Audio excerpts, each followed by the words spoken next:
नमस्कार।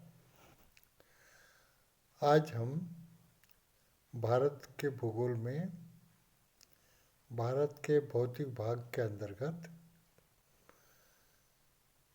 तटीय मैदान एवं द्वीप समूह का अध्ययन करेंगे। प्रायद्वीप के पश्चिमी एवं पूर्व में तट रेखा के सहारे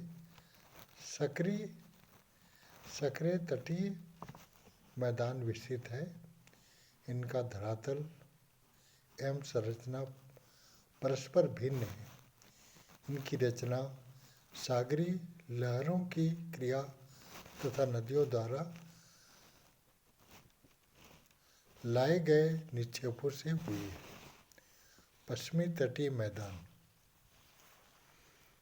पश्चिमी घाट के पश्चिम में स्थित यह मैदान कच्छ की खाड़ी से कुमारी अंतरिक्ष तक विस्तृत है।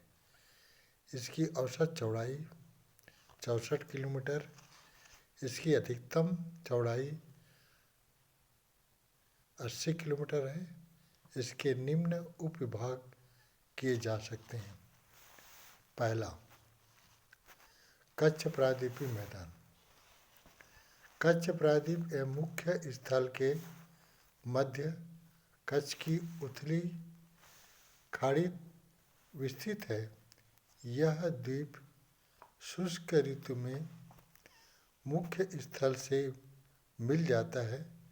कच्छ का मैदान शुष्क व अर्ध शुष्क नमकीन रेतीली मैदान है जो कभी समुद्र के नीचे रखा था। दूसरा, गुजरात का मैदान।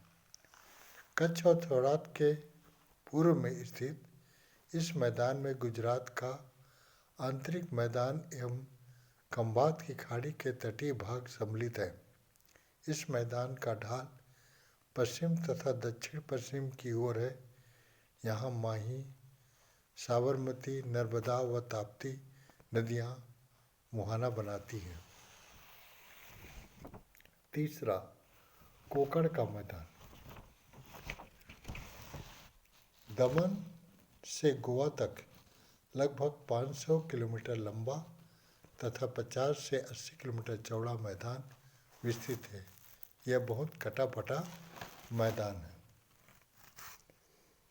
चौथा, कनारा तटीय मैदान। गोवा से मंगलोर तक 225 किलोमीटर लंबाई में विस्तृत मैदान कनारा तट कहलाता है। प्राचीन कायांतित शैलों से निर्मित यह तटीय मैदान काफ़ी कटा-फटा है। पश्चिमी घाट से उतरने वाली नदियाँ यहाँ उर्वर काप निक्षेपित करती हैं। तट पर रेत के टीले पाए जाते हैं। पाँचवा, मालाबार तटीय भाग। 225 किलोमीटर मंगलोर से कुमारी अंतरिक्ष तक 500 किलोमीटर की लंबाई में विस्तृत तटीय मैदान मालाबार कहलाता है। यह लंबे सक्रिय अनूप स्थित हैं जिन्हें कयाल कहते हैं। पश्चिमी तटीय मैदानों के पूर्व में पश्चिमी घाट दीवार की भांति स्थित है। ऐसी मान्यता है कि भूगर्भिक हलचलों के कारण पश्चिमी घाट ऊपर उठे हुए हैं। दूसरा, पूर्वी तटीय मैदान। उत्तर में स्वर्णरेखा नदी से दक्षिण में कुमारी अंतरिक्ष तक विस्तृत पूर्वी तटीय मैदान पश्चिमी तटीय मैदान की अपेक्षा अधिक चौड़े हैं। यहाँ कई नदियों के डेल्टा स्थित हैं। पूर्वी तट का उत्तरी भाग उत्तरी सरकार तथा दक्षिणी भाग कोरोमंडल तट कहलाता है। इन तटीय सघन के 3 उपविभाग किए जा सकते हैं। पहला, उत्कल मैदान। लगभग 400 किलोमीटर लंबा यह मैदान उड़ीसा का तटीय भाग है। महानदी का डेल्टा काफ़ी चौड़ा है। डेल्टा के दक्षिण में 75 किलोमीटर लंबी चिल्का झील विस्तृत है। इस झील के उत्तर में तटरेखा लगभग सीधी व सपाट है, किंतु दक्षिण व पश्चिम में पहाड़ी चट्टानों तथा पूरी घाटी समुद्र के भीतर तक प्रविष्ट हो गए हैं।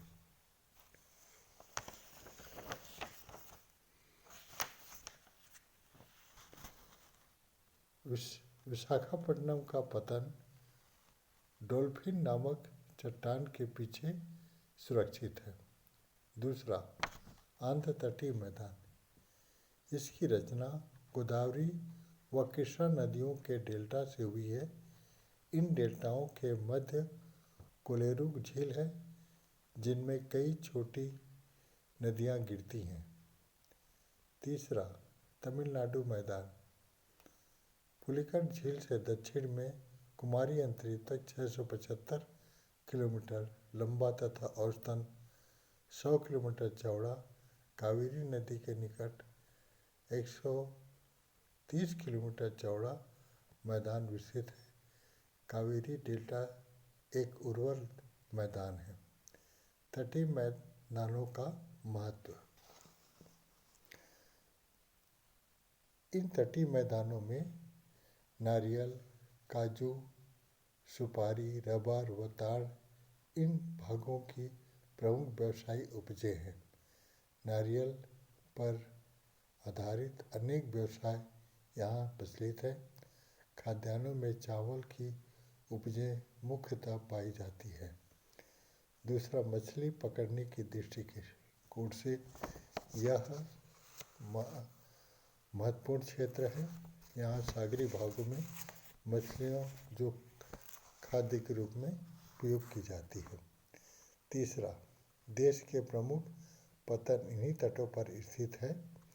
तटवर्ती मैदान पत्तनों के लिए पृष्ठभूमि का कार्य करते हैं, जहाँ से विदेशों में आयात और निर्यात दोनों क्रियाएं इस समुद्री तटीय भाग से ही संपन्न होता है।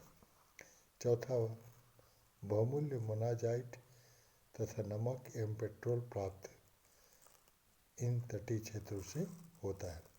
दक्षिण भारत की अधिकांश जनसंख्या तटीय मैदानों में निवास करती है। यह एक सघन आबाद क्षेत्र है। इस प्रकार तटीय भारत के पूरी एवं तटीय भूभागों का एक महत्वपूर्ण स्थान है। धन्यवाद।